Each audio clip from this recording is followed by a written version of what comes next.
தாய் தமிழ் உறவுகளுக்கு வணக்கம். பிரபல தமிழ் நடிகர் எம்பி ஆகின்றார். பிரபல தமிழ் நடிகர் எம்பி ஆகின்றார். பிரபல தமிழ் நடிகர் கமலஹாசன் செல்வி ஜெயலலிதா மறைவுக்கு பின்பு முதலமைச்சராக வேண்டும் என்ற ஆசையில் இவர் மக்கள் நீதி மய்யம் என்ற ஒரு கட்சியை ஆரம்பித்தார்.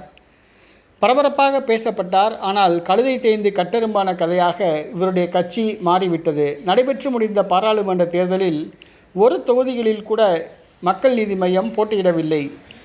திமுகவுடன் கூட்டணி வைத்தார். ஆனால் பிரச்சாரத்தில் மட்டும் பங்கெடுத்தார். தொகுதி வழங்கப்படவில்லை. அதற்கு பதிலாக ஒரு ராஜ்யசபா தொகுதி வழங்கப்படும் என்று தேர்தல் ஒப்பந்தம் போடப்பட்டது. அதன் அடிப்படையில் விரைவில் ராஜ்யசபா உறுப்பினராகின்றார் கமலஹாசன். விரைவில் 6 ராஜ்யசபா உறுப்பினர்களுடைய பதவிக்காலம் முடிவடைகிறது. அதில் திமுக கூட்டணி சார்பில் மக்கள் நீதி மய்யம் கட்சி தலைவர் கமலஹாசன் போட்டியிடுவார் என்று கூறப்படுகிறது. பிரபல தமிழ் நடிகர் கமலஹாசன் ராஜ்யசபா உறுப்பினர் ஆகின்றார்.